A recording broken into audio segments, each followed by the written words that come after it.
Tingbong sa buy-bust operation sa lungsod ng Davao ang isang customs police na tulak umano ng shabu.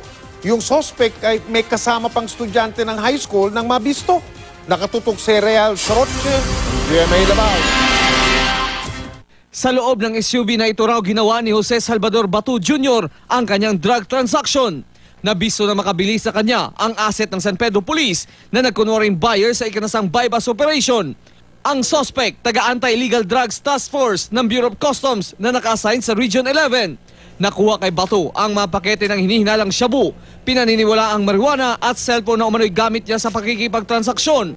Nahuli rin ang kasama niya noong babaeng minor de edad na high school student. Itinanggi ni Batu ang bintang na pagbebenta ng shabu. Kakakilala lang daw niya ang babaeng kasama niya.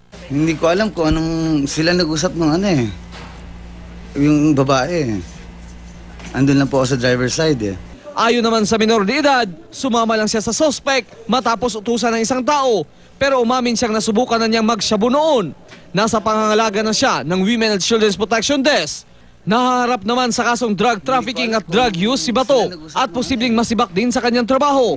Ang Bureau of Customs Port of Davao nabigla sa pagkahuli ng suspect na mas kilala nila bilang si Pete Bato.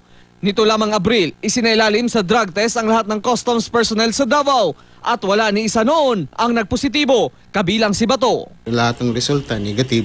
So kumpiyansa kami dito na wala palang doon. Ngayon may nangyari na huli, so gagawin din namin uli yung mga dapat namin gawin para mahinto na talaga yun. Real Soroche, nakatutok 24 oras.